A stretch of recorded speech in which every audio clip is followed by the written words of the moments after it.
behzad,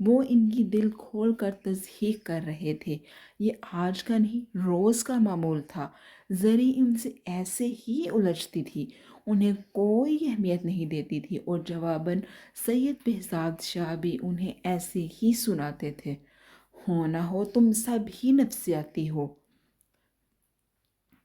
شکر ہے ہم سب ہی ہیں۔ تم ایک صحیح ہو نا؟ پھر کوئی اچھی خاصیت تو بتاؤ اپنی۔ لہجہ فہمائشی اور تمسخر زدہ ہی تھا۔ ابو کب تک چلنا ہے؟ حرین کی ڈری ہوئی آواز آئی تھی۔ کوئی ضرورت نہیں ہے تمہیں جانے کی، زری بیگم نے جھٹ کہا۔ یہ مت بھولو کہ باپ ہوں میں اس کا، سارے اختیارات رکھتا ہوں۔ حرین تم اپنے ایک دو دن کے لیے کپڑے بھی رکھ لو، کیونکہ بی جان نے کہا ہے کہ تمہیں کچھ دنوں کے لیے چھوڑ دوں۔ وہ اس سے پیار بھرے لہجے میں بولے۔ وہ سر ہلانے لگی اور اندر اپنے کمرے میں گھس گئی، مبادن زری بیگم پھر کچھ نہ کہہ دے۔ زری بیگم چلے پیر کی بلی کی طرح تن فن کرتی ہوئی کمرے میں گھس گئی تھی۔ دیکھو مرال، اسفند سے کہنا امی کو تنگ نہ کرے۔ وہ جاتے ہوئے مرال کو ہدایت بھی دینے لگی۔ میرا بھی دل چاہ رہا ہے جانے کو۔ تم اسفند کے ساتھ آ جانا کسی دن، کیونکہ تم بھی جاؤ گی تو امی کو اور غصہ آئے گا۔ وہ اپنے کپڑے بیگ میں رکھ چکی تھی۔ پتہ نہیں امی کب بی جان سے معافی مانگے گی، کب آپ کی شادی عریب بھائی سے ہوگی۔ وہ افسردگی سے گویا ہوئی۔ اچھا، زیادہ منہ لٹکانے کی ضرورت نہیں ہے، امی جیسے ہی پارلر جائیں تو تم ان کا کمرہ سیٹ کر دینا۔ ماسی سے نہیں کروانا، ابو کی چیزیں ادھر ادھر کر دیتی ہے۔ وہ اس کا چہرہ تھپتھپانے لگی، جو خاموش سی ہو گئی تھی۔ حرین خود 20-22 سال سے یہ جنگ اپنے والدین میں دیکھ رہی تھی، اور پھر 4 سال پہلے ہی بہزاد شاہ نے گھر بھی الگ کر لیا، محض زری بیگم کی وجہ سے، جو آئے دن کوئی نہ کوئی تماشا لگائے رکھتی تھی۔ جانے کب زری کو عقل آئے گی، وہ ہم سب کو ہی غلط سمجھتی ہے۔ بی جان مسلسل روئے جا رہی تھی۔ سارے بی جان کے کمرے میں جمع تھے۔ بی جان، آپ کی پھر طبیعت خراب ہوگی۔ عریب نے ان کے ہاتھ تھامے۔ بیٹا میں کیا کروں؟ میرا بہزاد کیسے بکھر گیا ہے، اس کے بچے ڈرے سہمے رہتے ہیں۔ بی جان، حرین بھابو آ گئی ہیں۔ سعد کی خوشی سے بھرپور آواز نے ان کی توجہ مبذول کروائی۔ اسی وقت عریب بھی سیدھا ہوا۔ حرین پنک پلین کاٹن کے کپڑوں میں ملبوس جھٹ بی جان کے گلے آ کے لگ گئی۔ میں تو سوچ رہی تھی جانے تو آئے گی بھی یا نہیں۔ آپ بلائیں اور میں نہ آؤں، ایسا ہو سکتا ہے بھلا؟ اس نے مسکرا کے کہا۔ عریب قدرے فاصلے پر بیڈ پر ہی بیٹھا تھا، اور وہ بی جان کے سرہانے ہی بیٹھ گئی تھی۔ بی جان، اب کیسی طبیعت ہے آپ کی؟ بہزاد شاہ نے فکر مندی سے ان کے مزاج پوچھے۔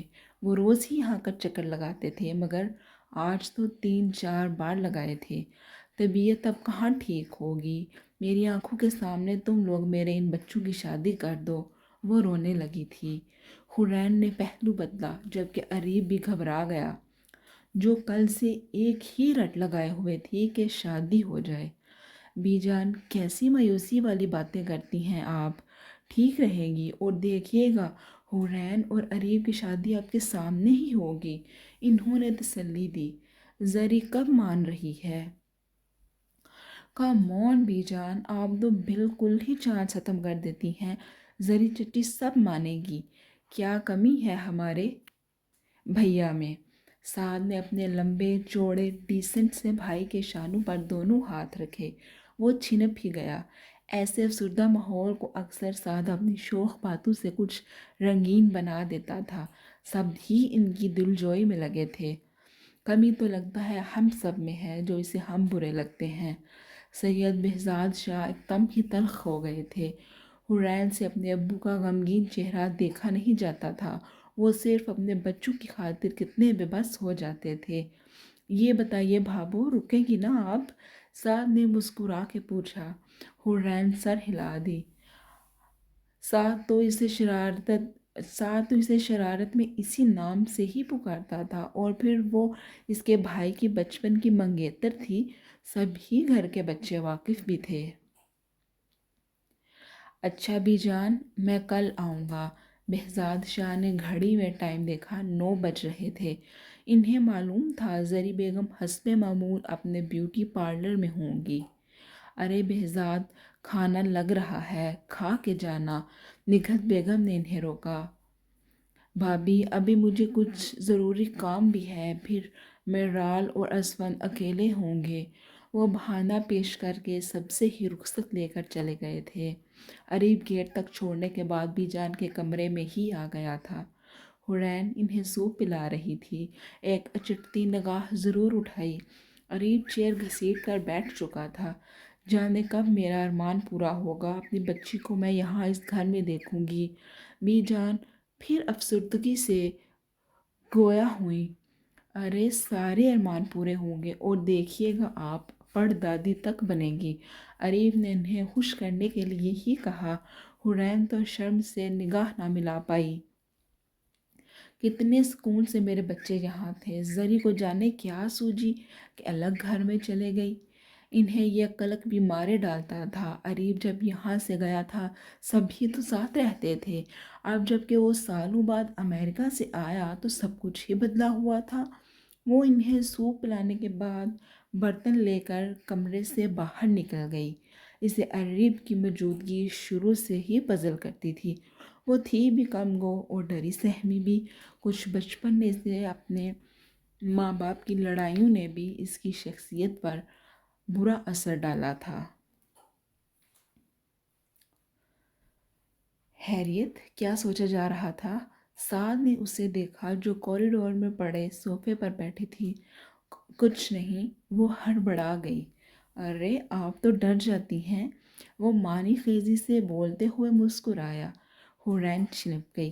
بی جان کے کمرے سے نکلتے فان کلر کی قمیض شلوار میں ملبوس عریب کو دیکھ کر گڑبڑا ہی گئی۔ لو، پھر ڈر رہی ہیں؟ ارے یہ آپ کے بچپن کے منگیتر ہیں، بہت پرانے بھی، کوئی نئے نہیں، ہر وقت ہانکتے رہتے ہو۔ وہ چھنپی ہوئی جانے لگی۔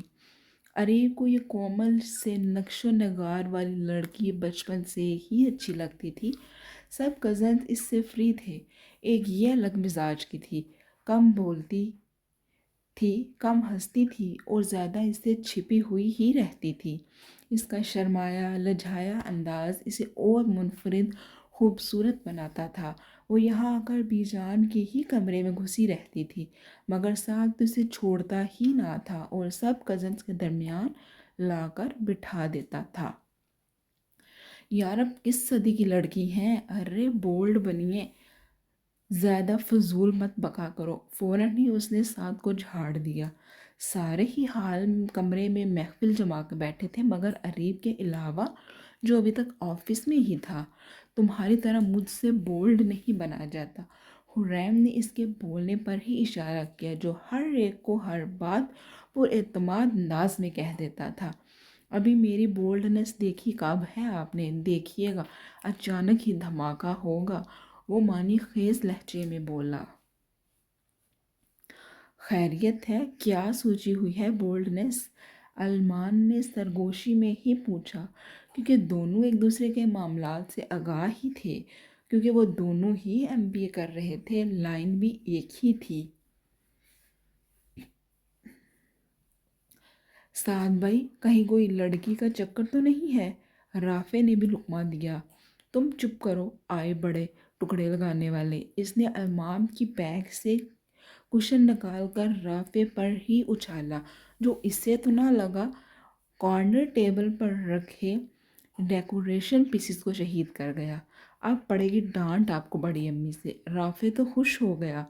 حورین ان سب کی نوک جھوک سنگل صوفے پر بیٹھی لیمن کلر کے کپڑوں میں ملبوس دیکھ رہی تھی۔ اسے اپنے زندہ دل سے سارے کزنز ہمیشہ اچھے لگتے تھے۔ بڑی امی، بڑی امی، رافع نے تو تیز آواز میں پکارنا شروع کیا۔ سعد نے اسے گدی پر 2 تہتر لگائے۔ وہ بھی بڑی امی سے مخفی نہ رہ سکے تھے۔ یہ سب کس نے کیا ہے؟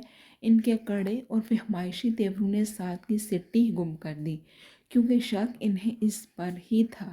امی غلطی میری نہیں، اس رافع کی ہے، کیوں ہٹا سامنے سے جو یہ سب شہید ہو گئے۔ وہ منمنانے کے ساتھ سر کھجانے لگا۔ حرین کرسٹل کے باؤل اور گلدان کی کرچیاں سمیٹنے بیٹھ گئی تھی۔ نہیں سدھرنا نا تم نے، کتنے بڑے گھوڑے ہو رہے ہو، پھر جلدی سے میرا بھی رشتہ طے کریں۔ بیچاری کتنا انتظار کرے گی؟ وہ اس درد کی آہ بھر کے دکھائی ہی دینے لگا تھا۔ نگہت بیگم نے اس کے سر پر چپت لگائی۔ بکواس نہیں کرو یار امی، میں کیا ایسے ہی خوار ہوں گا؟ ہماری زری چچی آخر کیسے مانے گی؟ جو پھر میرا بھی نمبر آئے۔ وہ پھر رونے کے ساتھ اداسی کی ایکٹنگ کرنے لگا۔ تمیز سے میری امی کا نام لیا کرو۔ حرین اسے ٹوکے بنا نہ رہ سکی۔ محترمہ، میں نے زری چچی کہا ہے، ادب اور احترام سے۔ السلام علیکم۔ آہد کی آواز پر سبھی چونکے۔ کوریڈور میں وہ کھڑا تھا، زرمش اور نگین بیگم بھی ساتھ ہی تھی۔ سب ہی حیران رہ گئے تھے۔ اوہ، تو آپ کو بھی فرصت مل گئی؟ سعد نے اپنا رخ ان کی جانب کر دیا۔ نگین نے تو حرین کو گلے ہی لگا لیا۔ وہ خود اپنی بھتیجی کو اتنے دنوں بعد دیکھ رہی تھی۔ میں نے سوچا کہ سب ساتھ ہی چلتے ہیں، بی جان کی طبیعت پوچھ آئیں۔ بی جان تو اس دن سے ایک دم ہی اٹھ کر کھڑی ہو گئی جس دن سے بھابو آئی ہیں۔ سعد نے اس کی جانب اشارہ کیا جو نگین پھپھو کی پہلو میں ہی بیٹھی تھی۔ بی جان کو سب سے زیادہ محبت بھی تو اسی سے ہے۔ کیا کریں، اب لڑکی ہی اتنی پیاری ہے کہ ہر کوئی محبت میں ڈوب جاتا ہے۔ یہ ہر کوئی تو واضح کر دو جلدی، ورنہ ریب کے ہاتھوں کوئی نہیں بچے گا۔ آہد نے شوخی سے کہا تو سب ہی کہا لگا کر رہ گئے۔ حرین بیچاری چھنپ ہی گئی۔ ایک تو مجھے اپنے بگ برادر پر حیرانگی ہوتی ہے کہ کسی بھی موسم کا ان پر اثر ہی نہیں ہوتا ہے۔ سعد نے سرد تفکر زدہ انداز میں آہ بھری تھی۔ تمہارے بھائی پر واقعی کسی چیز کا اثر ہی نہیں ہوتا ہے، آہد نے بھی تائید کی۔ اریب بھی آ چکا تھا۔ حرین تو کھڑی ہو گئی تھی کیونکہ زرمش کو ریان تنگ کرنے لگا تو وہ اس کے ساتھ بی جان کے کمرے میں جانے لگی تھی۔ السلام علیکم بھابھی، کیا بات ہے، بھول گئی ہیں؟ اریب نے زرمش کو روک لیا۔ وہ مسکرانے لگی۔ ارے کیسی بات کرتے ہیں زرمش، اسے تو ایسی ویسی بھی نہیں آتی ہے جانی زرمش، اسے تو ایسی ویسی بھی نہیں آتی ہے، جانے ویسی کرے گا بھی یا نہیں؟ آہد نے زرمش سے سرگوشی میں ہی کہا، جو اریب نے بھی سنا۔ وہ جواب میں گھورنے لگا۔ ریان نے رونا شروع کیا تو زرمش اندر چلی گئی۔ بہت ہی فضول بکواس کرتے ہو یار، بھابھی کے سامنے تو نہ کیا کرو۔ دونوں کو تنہائی ملی تو اریب نے آہد کو ٹوکا، یا زرمش میری بیوی ہے اور ہم دونوں ایک بچے کے والدین ہیں، اس لیے بکواس کر سکتے ہیں۔ اس نے اریب کی پشت پر چپت رسید کی۔ سن، حرین آئی ہوئی ہے، کچھ پیار اور محبت کی باتیں بھی کی یا نہیں؟ وہ یہی سب کرنے تو آئی ہے۔ وہ تنک ہی گیا۔ یار کس مٹی کے بنے ہو، ذرا دل نہیں کرتا کہ جلدی شادی ہو جبکہ مجھ سے 1 سال بڑے ہی ہو۔ اس نے گویا اریب کو اس کی بڑھتی ہوئی عمر کا احساس دلایا۔ تمہاری طرح بے صبرا نہیں ہوں، ہر کام کو تحمل سے کرنے کا عادی ہوں۔ اس نے آہد کو تنزیہ ہی کہا۔ ہاں، مجھ پر آ جایا کر، اپنی محرومی پر نہ آیا کر۔ وہ برا مان گیا۔ دونوں میں کافی دیر تک بحث اور مباحثہ چلتا رہا تھا۔ یمنا سب کے لیے چائے وغیرہ بنا کر لائی تو ان دونوں کو بھی بلا لیا۔ جب کہیں جا کر دونوں کی تکرار بھی ختم ہوئی تھی۔ مرال، فون کرو اپنی دادی کے گھر، کہو ان سے حرین کو بھیج دیں۔ زری بیگم نے خاصے ناگوار اور درست لہجے میں اسے بول دیا۔ وہ کالج سے آنے کے بعد کچھ دیر آرام کرتی تھی، کمرے میں جانے ہی لگی تھی کہ رک گئی۔ ابو کہہ رہے تھے کہ وہ خود لے آئیں گے، اس نے ڈرتے ڈرتے ہی کہا۔ حرین کوئی نوکر نہیں ہے جو ان کی دیکھ بھال کے لیے چلی گئی، اتنے لوگ ہیں، وہ کم ہے کیا ان کے لیے؟ ڈائننگ ٹیبل پر وہ بیٹھی تھی، وہ اپنے پارلر سے لنچ کے لیے آ گئی تھی، ورنہ اکثر لنچ وہ گول کر دیتی تھی۔ کلائنٹ کی وجہ سے ہی آج موقع ملا تو چلی آئی تھی۔ جلدی فون کرو، اور ہاں اسفند آئے تو اس سے کہنا کہ گھر پر ہی رہے، مجھے اس سے اپنے ساتھ شاپنگ کے لیے لے کر جانا ہے۔ نیا آرڈر نافذ کیا۔ مرال تو صبر کے گھونٹ اندر اتارتی ہی رہتی تھی۔ کبھی بھی تو انہیں پیار محبت سے مخاطب کرتے نہ سنا تھا۔ کتنی حسرت تھی کہ وہ بھی اس کی فرینڈس کی امی کی طرح ان سے دوستانہ انداز میں بات کیا کریں۔ وہ لاؤنج میں آ گئی تھی، آنکھوں میں نمی بھی آ گئی تھی۔ میں پارلر میں جا رہی ہوں، تم چاہو تو سو جانا، مگر گیٹ کو لاک کر کے۔ وہ اپنا موبائل اٹھا کر ڈائننگ ہال سے باہر نکلی تھی۔ پارلر ان کا گھر کے پچھلے حصے میں ہی بنا ہوا تھا۔ چند ورکرز بھی رکھی تھی، پھر ہر وقت رش بھی بہت رہتا تھا، اس لیے گیٹ جو گھر کا تھا الگ رکھا۔ مرال نے نمبر ڈائل کر لیا تھا، حالانکہ اس کا بھی دل کر رہا تھا کہ وہ بھی ان سب کے درمیان چلی جائے۔ یہاں ایک ہفتے سے اسے بوریت ہو رہی تھی۔ تھرڈ ایئر میں تھی، کچھ وقت تو اچھا اس کا کالج میں گزر جاتا تھا۔ ہیلو، السلام علیکم، میں مرال بول رہی ہوں۔ دوسری جانب سے آواز آئی تو سلام کر ڈالا۔ ارے مرال بیٹی، چھوٹی تائی تھیں، ان کا شہد اگین لہجہ ہمیشہ ہوتا تھا۔ چھوٹی تائی، وہ آپی سے بات ہو سکتی ہے؟ اس کے سمجھ میں نہیں آ رہا تھا کہ ان سے کیا بات کرے، اس لیے جھٹ اپنا مدعا بیان کر دیا۔ کچھ ہی دیر میں حورین پھر فون پر آ گئی تھی۔ کیسی ہو مرال، گھر میں سب خیریت تو ہے؟ اس نے ہاتھ سے فکر مندی سے پوچھا۔ آپی، امی بہت غصہ ہو رہی ہیں، وہ کہہ رہی ہیں کہ آپ کو کہوں کہ گھر آ جائیے، آپ جانتی ہی ہیں وہ جب بولنے پر آتی ہیں تو کچھ نہیں دیکھتی۔ اس کی خاصی بیزار سی آواز ابھری تھی۔ اچھا، میں آ جاؤں گی، تم ایسا کرو، امی سے کہنا کہ میں آج یا کل آ جاؤں گی۔ بی جان کی طبیعت کچھ بہتر تو ہوئی ہے، لیکن وہ مجھے پتہ ہے جانے نہیں دے گی۔ حورین نے اسے تسلی دی کہ وہ آنے کی پوری کوشش کرے گی۔ مرال اس سے بات کرنے کے بعد اپنے کمرے میں چلی گئی تھی۔ اسفند بھی کالج سے ابھی نہیں آیا تھا، اسے اور ہی بوریت ہو رہی تھی۔ وہ آرام کیا کرتی، دوبارہ فون اٹھا کے ڈرائنگ روم میں ہی بیٹھ گئی تھی۔ میں مرال بات کر رہی ہوں۔ دوسری جانب گمبھیر سی آواز پر کچھ اچھل سی گئی۔ جی، یہ تو مجھے بھی پتہ ہے، کیونکہ حورین بھابو تو ادھر ہیں، ادھر سے تم ہی فون کر سکتی ہو، جبکہ آپ کی والدہ محترمہ کو حسن جمع کرنے سے فرصت نہیں۔ اس نے اپنے پرشوق آواز کے ساتھ کچھ طنز کیا۔ پلیز آپ میری امی کو کچھ نہ کہا کریں، وہ سمجھ گئی تھی سعد ہے، اور اکثر اس کی سعد سے لڑائی بھی اسی بات پر ہوتی تھی۔ ہاں، وہ سب کو کہہ لیں، انہیں کوئی کچھ نہ کہے محترمہ مرال بہزاد شاہ۔ آپ کی والدہ میری چچی بھی لگتی ہیں، اور چچی بھتیجے کی نوک جھوک چلتی ہی رہتی ہے۔ وہ فوراً ہی بولا۔ آپ پلیز جمنہ کو یا آپی کو بلا دیں۔ وہ جیسے کھسیا گئی۔ اور ابریش آپی آئی ہوئی ہیں، ان کو بلا دوں؟ صاحب نے تہیہ کر لیا تھا کہ اسے زچ کر کے ہی چھوڑے گا، پھر ہوتا بھی یہی تھا، وہ چڑ جاتی اور لڑائی ہو جاتی۔ آخر آپ اتنا کیوں بولتے ہیں؟ کیا کروں، وقت وقت کی بات ہوتی ہے، آج میں بول رہا ہوں، کل صرف تم ہی بولو گی۔ لہجے میں حسرت اور افسردگی پنہا تھی۔ کیا بکواس ہے، اس کے ذرا بھی پلے نہ پڑا۔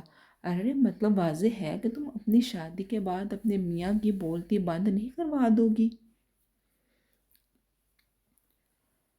یہاں میری شادی کا کیا ذکر، وہ تنک ہی گئی۔ ذکر کر کے یہ ہوگا کہ تم بھی سوچنا شروع کر دو گی۔ اتنا فضول بولتے ہیں شروع سے ہی۔ اس نے اکتاہٹ اور بیزار سے فون ہی کریڈل پر پٹک دیا اور منہ ہی منہ میں بڑبڑانے لگی۔ آج کا دن تو تھا ہی خراب۔ وہ بدمزہ سے لاؤنج میں آ کر ٹی وی کھول کر بیٹھ گئی۔ وہ زور زور سے کہا لگا رہا تھا، سب کی استفہامیہ اور فہمائشی نظروں نے اسے گھورا تھا۔ ابرش کو تو اس کی ہر وقت کے چھیڑ چھاڑ اور ہنسی مذاق بہت ہی برا لگتا تھا۔ کس کا فون تھا؟ وہ اسے کڑے تیور کے ساتھ گھورنے کے بعد استفسار کرنے لگی۔ سعد کے کہے کو ایک دم بریک لگا۔ فوراً ہی کارڈلیس کرسٹل کے کارنر پر رکھا۔ وہ یونیورسٹی سے آ کر ہال کمرے میں کارپٹ پر فلور کشن پر لیٹ گیا تھا۔ وہ مرال تھی۔ فون کیوں بند کیا؟ ضرور بکواس کی ہوگی تم نے۔ وہ اس کی عادت سے واقف تھی جو مرال کو چھیڑنے کا کوئی بھی وار حالی نہیں جانے دیتا تھا۔ آپ اتنا غصہ نہیں کیا کریں، ذرا اچھی نہیں لگتی۔ کل کو آپ کو ساس بھی بننا ہے، پھر دادی بھی بننا ہے۔ سب کیا کہیں گے کہ ساس کتنی غصے والی ہے۔ ارے بیٹا، آپ کی دادی کتنا غصہ کرتی ہیں۔ وہ تو نان سٹاپ اپنی ہانکنے شروع ہو گیا تھا۔ ابریش نے سعد کے دھپ لگائی۔ وہ صبح سے بچوں سمیت آ گئی تھی۔ ہفتہ کو چھٹی تھی، اس لیے وہ اتوار کی شام کو چلی آئی تھی۔ سعد کتنا بولتے ہو آپ ہی بتائیے، میں نے کچھ غلط کہا؟ وہ ہنستے زنانہ انداز میں ہاتھ ہلا کر نچا نچا کر بولا تھا۔ ابھی دیکھ لیا یا سن لیا تمہارے ابو نے سیدھا کر کے رکھ دیں گے۔ انہوں نے گویا اسے الرٹ ہی کیا۔ وہ تو کسی سے بھی نہیں جھجکتا تھا، اکثر اپنے ابو سے بھی مذاق شروع کر دیتا تھا۔ بڑی امی، مجھے آج گھر جانا ہے۔ حرین نے فوراً مداخلت کی تاکہ وہ سعد کو ڈانٹنا بھول ہی جائیں۔ لو، انہیں جانے کی پڑ گئی ہے۔ سعد کو اعتراض ہوا۔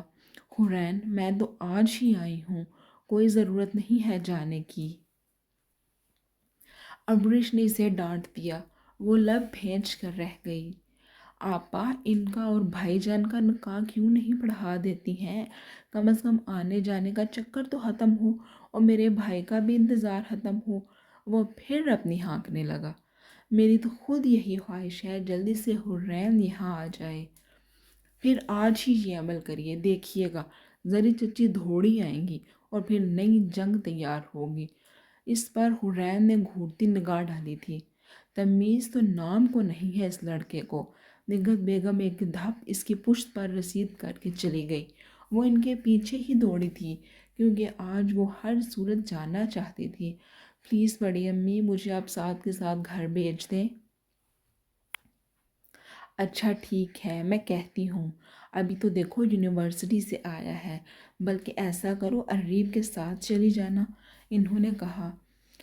ان کے ساتھ نہیں، آپ سعد سے کہیں، وہ شرمگی لہجے میں بولی۔ میرا بیٹا بہت شریف ہے، تم ڈرو نہیں۔ وہ اسے چھیڑنے لگی۔ حرین کے رخساروں پر خون ہی چھلک پڑا۔ تم فکر نہیں کرو، سعد سے ہی کہہ دوں گی۔ حرین پھر فوراً ہی بھی جان کے کمرے میں چلی گئی۔ ان کی شاید آنکھ لگ گئی تھی، وہ بھی ان کے قریب ہی لیٹ کے سو گئی۔ شام میں اٹھی تو گھر میں ہلچل تھی۔ پھر ابریش کے دونوں بچے اروب اور منان اودھم مچائے ہوئے تھے۔ وہ اپنی ساری پیکنگ کر کے بیٹھ گئی۔ بی جان کو تو اس نے ابھی بتایا نہیں تھا۔ وہ کمرے سے نکلی تو سامنے ہی حال میں کمرے میں اریب پر نگاہ پڑی جو اروب کے ساتھ باتوں میں لگا ہوا تھا۔ باقی سب بھی اپنی خوشگپیوں میں لگے ہوئے تھے۔ سعد کی رگیں ظرافت پھڑکی تو وہ اٹھا۔ بھائی جان، وہ آپ سے بھابو کچھ کہنا چاہتی ہیں۔ اسی وقت چونک کر اریب نے نگاہ اٹھائی۔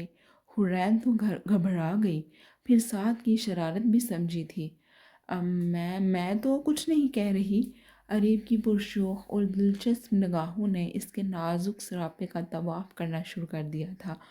وہ اس سے نظریں تک ملا کر بات نہیں کرتی تھی۔ کجا وہ اور اریب سے کچھ کہنا چاہتی ہے؟ کیوں سعد حرین کی جان نکلوانے کے در پر ہو، وہ تو پہلے ہی اریب کو دیکھ کر پسینے پسینے ہو جاتی ہے۔ ابریش نے مسکرا کے معنی خیز نگاہ ڈالی اور حرین کا رکنا محال ہو گیا۔ سب بھی اس کی جانب ہو گئے تھے۔ وہ فوراً وہاں سے ہٹ گئی تھی۔ لاکھ اس نے کہا کہ جانا چاہ رہی ہے، مگر بی جان نے تو رونا شروع کر دیا اور اسے ناچار رکنا پڑا۔ مگر اسے گھر میں مرال اور اسفند کی بھی فکر ہو رہی تھی۔ جی، تو یہ تھی پہلی قسط۔ انشاءاللہ جو دوسری قسط ہے وہ بھی جلد آپ تک پہنچے گی، اور پھر وہی ریکویسٹ کروں گی کہ پلیز سپورٹ کیا کریں اور سراہا کریں، بے شک اگر آپ کچھ اچھا نہیں لگتا وہ بھی بتایا کریں، اور اس سے بلا شبہ رائٹر کی حوصلہ افزائی ہوتی ہے، اور اپنی غلطیوں اور کوتاہیوں کا بھی پتہ چلتا ہے کہ کہاں مزید بہتری کی جا سکتی ہے۔ تو ٹھیک ہے، پھر ملتے ہیں اب اگلی قسط میں۔ دعا میں یاد رکھیے گا۔ خدا حافظ۔